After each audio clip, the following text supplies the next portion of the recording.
and they're like, "All right, Matt, what have you prepared for us?" And I'm like, "What do you mean?" And the pianist just like kind of looks at me, and the pianist is like, glasses, he's seen it all. He like kind of looks at me like, and the producer goes, "Well, where's your book?" And I'm like, a book? A book for what? I'm not reading. Welcome to My Worst Audition.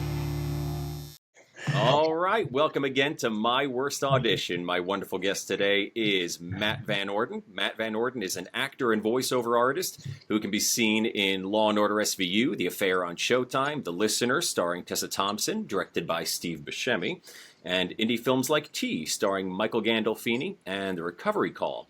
Matt can be seen in numerous national commercials for Lowe's, NFL, DirecTV, Paycom, and Nerf.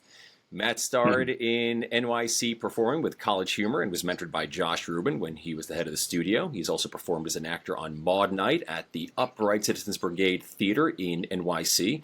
That's UCB for those of us in the know, as well as other multiple shows at UCB. Matt grew up in Morris Plains, New Jersey and studied at Fordham University. I just read all that off. It sounded really professional. Matt, thanks for joining us. Yeah, great to be with you, Gary. If you don't remember, this is the hat I wore on set of our most treasured video together, the Huggies. I remember that. Huggies, grilling, chilling, and refilling. That was when we were trying to toss the diapers into the trash? Yes.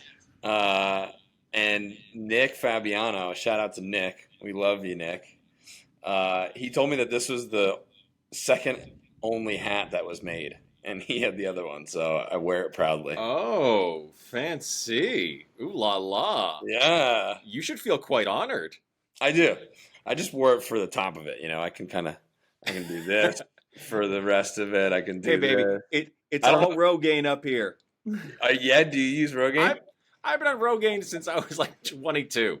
Oh my God, good for you. It looks fantastic. Thanks. I've been told by our mutual manager, Sana, to lean into the, light turf on top.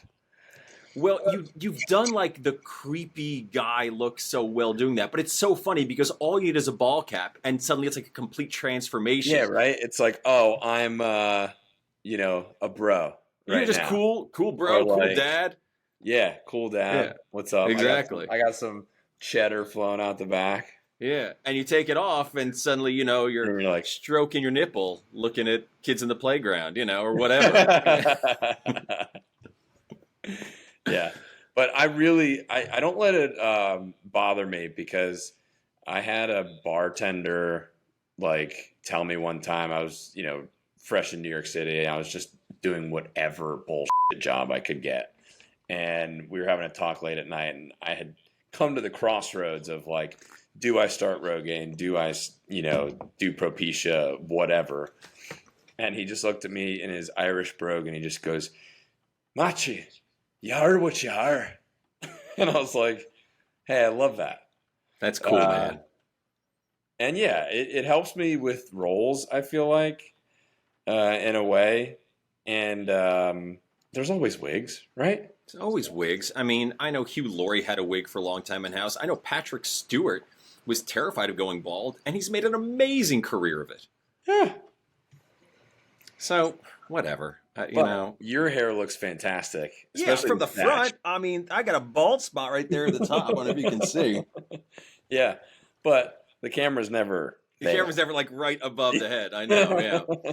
It's all right. A little receding hairline in the front, too. But hey, now I'm a slave to Rogaine now. I've been on that. You have to buy $50 worth of Rogaine every 3 months. I'm spending $200 a year on Rogaine. I've been on it for 20 years now. Wow. Yeah. And you got to wear the gloves, right? Was I supposed to be doing that? I don't know. I mean, my brother, my brother does Rogaine, and he has had similar to yours, fuller hair on top, but he does have the receding hairline. It doesn't stop the receding hairline. And he told me, he's like, yeah, dude, I got to wear gloves every time I apply it. Really? Are you not doing that? I just assumed that hairy hands were from chronic masturbation. Oh, it's fantastic. Well, buddy, I'm happy to have you on. Yeah, likewise, man. I feel like you'll have a fine story for us because you're just like you go in, you're just like whatever, I'm going to do whatever, and that's what I love. I was thinking about it all day, and over dinner with my fiance, I decided on the one because there's many, there's many, but I felt like one of them really stood out. All right. So early on, left Fordham University, waited in like a, cattle call to meet my manager. And my manager was Jackie Reed. I love her still. We're not together anymore, but her company, very successful, is called Little Angels Unlimited. And she was primarily a child representative. So she has like a ton of very well-known, 5 to 12-year-olds that are just like booking like crazy, but she had an adult department. So I signed with the adult department, and she really got me in a lot of doors. Like I owe a lot of my success right now to Jackie Reed. We unfortunately had to, go our separate ways, which ended up, I think, being good for the both of us. But she'll always have a really special place in my heart, and we, keep in touch. That's great. So anybody listening, if you have any questions about like child representation, definitely look up Jackie Reed, Little Angels Unlimited. So she's getting me all these auditions, right? I'm going out for like, and Gary, I'm like 23, okay? I've never been to Crack Hour like you had me go to. I've never done a UCB show. I'm like straight out of musical theater and theater school and like being as big as possible and saying to myself in New York City, I'm it. What's up? Of course. Like, sure. and again, I was also like in college, I was like 300 pounds. So I didn't realize. Oh, because you play football. Yes. That's right. Okay. I had lost a little bit of weight, but I was still like 250, 260 in that like, bro, like vibe. So I'm like going to these auditions for like Boardwalk Empire and like every big show because my manager was so good. And I was just bombing them. But the one that stood out as my absolute worst audition, I'll never forget it. She got me an audition for a Broadway show. And back when it was like in-person auditions, they didn't always tell you the name of the show because it was so big, right? So this was at Telsey, the headquarters. And for those that don't know, Telsey Casting's a very big casting company in New York. Telsey Casting, for those of you who don't know, is like probably, what are there, 20 Broadway shows? They cast 18. Yeah, they're it. So I walk in there and I'm like, yeah, let's go. Jackie like hits me up the night before. She's like, you ready? You prepared? I'm like, of course. So I go in and Telsey is just like littered with like every single movie poster, every single Broadway legendary posters everywhere. You just feel like you're gonna be a star by going to this audition, right? Yep. So I get in there and it's a pianist, it's a producer, and I believe it's a director. I didn't know who was who because, again, I'm walking in with so much confidence. I didn't care. Sure. And they're like, all right, Matt, what have you prepared for us? And I'm like, what do you mean? And the pianist just like kind of looks at me, and the pianist is like, glasses. He's seen it all. He like kind of looks at me like, and the producer goes, well, where's your book? And I'm like, a book? A book for what? I'm not reading. And they're like, you need to sing from sheet music. That's what we mean. I'm like, oh yeah, I got it. Yeah, sheet music, of course. You said book, sheet music, I got it. So I like run out of Telsey, and I had to like sign out because back in those days you signed in, you I signed remember, out. yeah. I like signed out. I went on the street. I went to a record store, bought a Zach Brown band sheet music, and like I knew the words to Chicken Fried.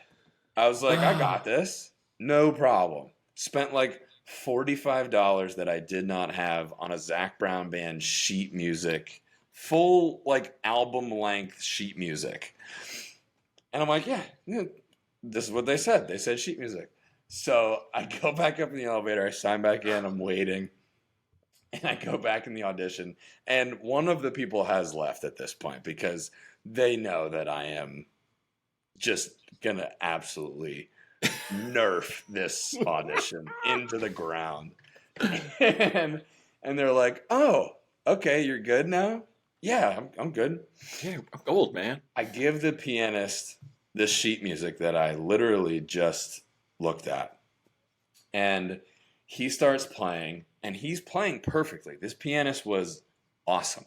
Mm-hmm. Shout out to all the pianists who have to do that for auditions. He literally is playing this intro to Chicken Fried perfectly. And I start singing, and he goes, oh, sorry, what key are you in? I'm like, yeah, I wanted to ask you that. Are you in the? And he goes, in the. I'm like, oh yeah. He goes, what key? I'm like, and then he goes, I'm just gonna play your key.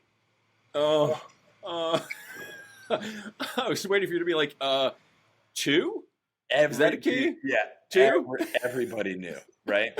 So then I'm sitting there, and he's like, okay. He plays me in. Gary, I butcher Chicken Fried worse than anyone who's ever sang to their steering wheel or sang in the shower. And like I'm trying to like hit a high note just for whatever. And I finish, and the guy sitting at the other end of the table, because we all know what that image looks like. Mm-hmm. He just looks at me and he just goes, hey, you're going to have to do this again. You need a book of music that you can learn before you come into an audition that has 3 songs that is in your key that you can perform for an audition. And he said it was such a calm tone that it like stayed with me my whole life, because he wasn't mad. He wasn't angry. He gave me the 5 minutes. Yep. I mean, he knew as soon as I walked in and I said, a book for what? Like, he knew. So that man really taught me a lot about auditioning, not just for musical theater, everything, right? So I've never felt so embarrassed, ashamed, dumb, but also like felt alive in that moment, because know I belted Chicken Fried. I know you did. You did not hold back. Of my lungs. You know I'm a Chicken Fried. Like, cold beer on Friday. And the pianist was just like trying not to laugh. So I felt awful. Like, that was my absolute worst audition. But being so far removed from it, I can now appreciate and put perspective on what that guy did for me in that moment. Sure. I'm with you. Awesome. And you don't always find that. I think most of the time, when you blow an audition, and I know I've done that many times, the casting director just be like, all right, next, or whatever, or maybe laugh behind your back or whatever.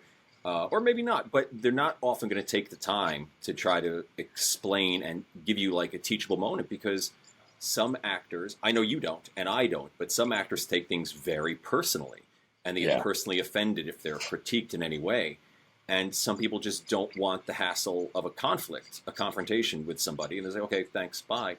I had that happen to me once before where I was with a casting director at a major network. She's a very, very nice lady, very major casting director. And I was going in the first time I auditioned for a pilot. And I don't get these pilot auditions all that often. So I was like, all right. And I remember hearing people say you shouldn't be completely off book because they want you to see that you can take direction. So you should hold like the paper. I don't know where I heard this advice from, but they say you should hold the script so they can see that you don't have it prepared in a certain way that you can't be directed off of the way you prepared it. I don't know. So I went in sort of being familiar with it.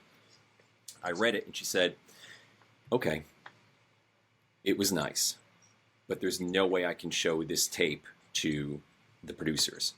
You need to be so off book, like your life depended on it. You need to have this down to the word. And she said, I tell you what, I have time tomorrow.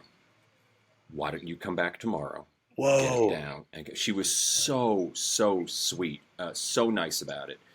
And I honestly couldn't the next day because my dad was having heart surgery the next day. And I know it sounds like a cliche, made-up excuse, like the dog ate my homework, but I really couldn't make it. I had to be with my dad the next day. Yeah. And she said, all right, well, there'll be another time. And in my mind, I'm like leaving the room. I'm like, yeah, there'll never be another time. This is my one chance. I blew it. The end of it. But she was nice. She called me in again. Until one day I showed up to be a reader. And I didn't do my laundry, and I only had one shirt to wear, and it smelled, and I didn't think it smelled too bad, but I was sitting in there, and I realized about one or two people in that I was the smelly guy in the room, and it reeked, and she never brought me back in again. And I can't say that I blame her, because if I thought that I was casting the smelly guy, I'd never cast the smelly guy in anything. So she's a very nice lady. I don't blame her at all. But she gave you the 3 strikes, yeah. Yeah, but she took the time to, hey, this is how it needs to be done, and I'm grateful to her for that. Yeah, I love when people do that. I feel like there's so much more power in delivering a message that way than just out of, anger and like quick dismissal. Mm-hmm. Yeah. Well, cool, man. That's a great story. I love it. Oh, thanks, man.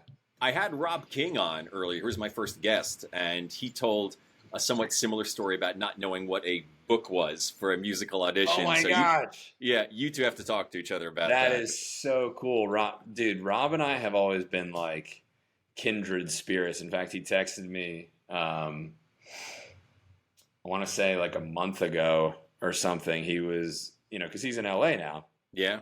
He's hanging with Big the boys, Nick Fabiano, Eric. Yeah. Oh God, shout out to Eric. Yeah. And because of the time difference, like, thank you for bumping this up, by the way, because I literally am in bed at like 9 o'clock. I get up at 5 a.m., work out very, very rigorously because I've got this movie I'm starting to fundraise for coming out.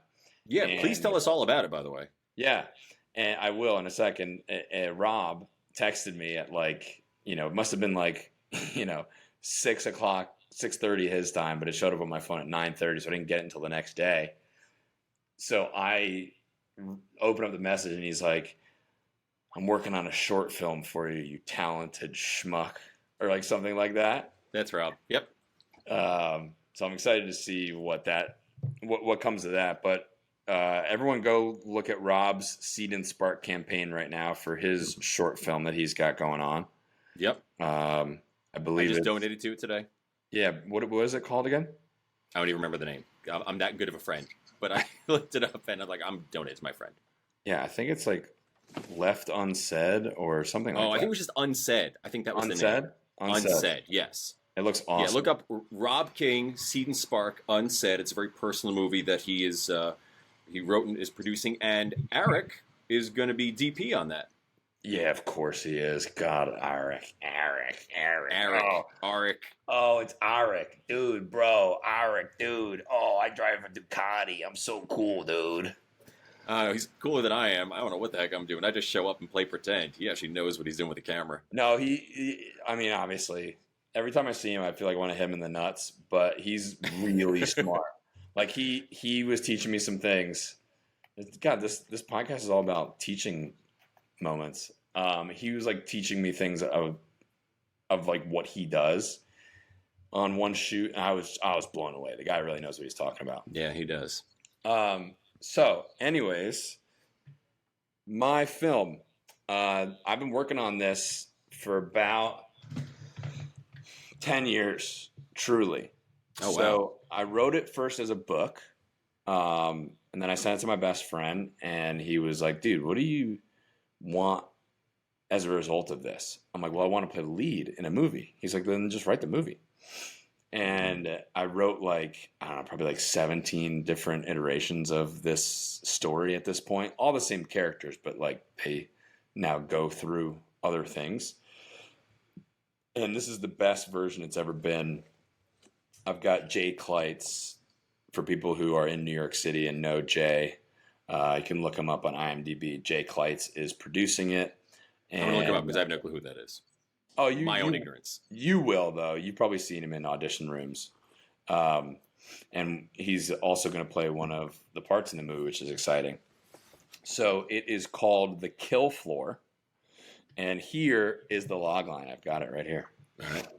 Haunted by a mission that cursed him with PTSD and left his brother comatose, Navy SEAL Matt Bama returns home to work with his cousins in the local slaughterhouse, only to become embroiled in their opioid operation.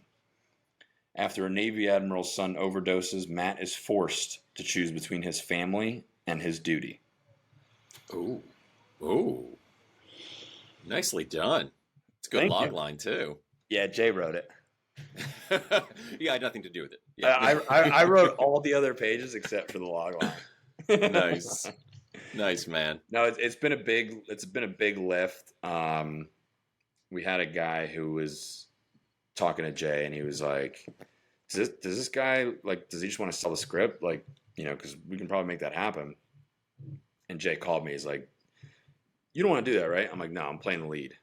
So, yep. Go Stallone style. He Yeah. refused to take all the big money, so I'm playing the lead in Rocky. Oh, yeah. I mean, I can only hope that that's what happens with this. But I think it's going to, the major point of the film is how we need to take better care of our veterans. Mm-hmm. And, you know, interfamily relationships with siblings are important. I wonder if you can get Jon Stewart to do a cameo in there. Because he's all about veterans. Is he really? I didn't know. Yeah, that's one of his big things. Yeah. Oh, shit. That's a great... See? These are the type of conversations I need to be having. Yeah. I don't know. Yeah, it's whatever, a possibility, man. Gary. Well, let everybody know where they can find your work if they want to look you up online. Yeah, so I've got a website, mattvanorden.com, which Gary helped me edit. Also, social media, just Matt Van Orden on pretty much everything. I got to be honest, Gary, and people will probably say this when they go, I show a little bit. I don't show a lot on social media. I only show a little bit. Yeah, I don't do much on it. I have like a Instagram. Right? I have like 5 posts. Yeah, I do a little bit. I don't like to give too much, you know? Yeah, I get it. It was never a thing with me either. It was always big. I remember when it came out, people were like taking pictures of their breakfast. I'm like, nobody gives a fuck what I had for breakfast. I don't give a fuck what I had for breakfast. Why am I taking pictures of this? Yeah, exactly. Whatever. But some people are into it, and if you are, and you're doing well, and it's helping you, more power to you. I'm happy for you. It was never my thing. I think that it's another tool in the toolbox. Yeah. But I like to, I don't know, man. You know, I'm doing this podcast with you because you're my friend. Thanks, man. You know. Yeah, and you got a funny story too. I mean, that's part of it. And you know, it's called My Worst Audition, and we get to hear funny stories and everything. But part of it is a teachable thing. Like, I want other people to be able to listen to this and be like, oh, yeah, you can go in and do your thing, bring yourself, and you know what? If you mess up, it's not the end of the world. There's going to be other auditions, but you'll be remembered and you'll get better at it. So don't get in your head too much about this stuff. Yeah, you can't. It's just there's so many opportunities to go in and audition for a ton of roles, and all the roles that I've booked so far in my career, I really can't tell you why I booked them. Like, no one has pulled me aside and been like, hey man, just so you know, you did this and that's why you did it. Hmm. Like, you never get that. No. So I say No. just let it fly, but be prepared is my big advice. Yeah.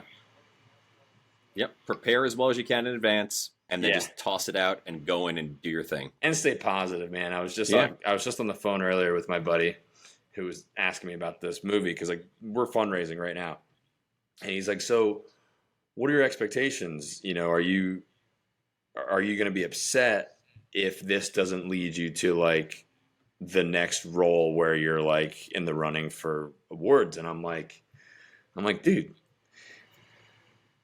I've already made it. I am an actor. That's my life. I'm living my dream. Yeah. So I'm gonna make something that's important to me. Mm-hmm. I did that job delivering dead pigs to Chinatown in college. Oh. So that's where this all kind of stems from. So I'm just having fun telling a story about what I think will resonate with people. And I said to him, "Do you think Peter Dinklage got Game of Thrones after he did The Station Agent?" If you've never seen that movie, Gary, you should. It's a great movie. I've seen it. You've seen it. Yep. Like I'm pretty sure I heard on an interview with him, and shout out to Peter Dinklage, who is also a Del Barton alumni, as I am. He did that movie, and I'm pretty sure it was either that movie or like a theater booking that he had right before it, where he told his family that he's quitting his day job, and he said, "As soon as I walk out of this job, for better or for worse, I will be a working actor." And what he meant by that was like, no matter how hard it gets financially, et cetera, that's what he's going to do. And I think he booked like a play, which, little money for rent, stuff like that. But then I think he booked The Station Agent, which was, people are like, "Oh my God, this guy's amazing. Let's get him in stuff." So that's also my advice is to, even though I don't do a lot of stuff on social media, is work on your own projects and have fun telling your stories of what you want to watch. Yeah, man. Exactly. And if it doesn't lead to something directly, if it doesn't blow up and become like this Best Picture nominee or whatever, it leads to something else. Yes. When you make your own stuff and put yourself out there, stuff ends up happening for you somehow, some way, tangentially, this way or that way. You never know. And you're doing it, man. It's great. I couldn't agree more. And you are doing it too, Gary. I'm trying. Yeah, I mean, I don't know if anything's going to come of this, but I have so many of these stories. I'm like, God, there has to be other actors out there with just funny stories, and I want to hear them because they just make me laugh. And probably other actors get inspired and be like, oh yeah, maybe I don't need to be so uptight about my auditions and be so precious about it. Absolutely. And I think that when you've had success with this, you should do a my worst acting experience one. We could, yeah. Because I literally have a story that I just told my fiance. Shout out to Eva Gustafson, who I love. She's like, "You can't tell that." I'm like, "Why not?" No, I want to hear it. She's like, "You can't tell that because that's trauma." And I'm like, "No." I'm like, so stay tuned for that. I'll hop on again. All right, I may have to do that now because I want to hear the story, but don't tell me. It has to be on the podcast. Boom. We're doing it. Thanks, buddy. Thank you, Gary. All right. It was a lot of fun, man. Thanks for joining me, dude. Go get some sleep. Yeah, I will. Take care. Bye, Gary. Thanks, man. Later, man.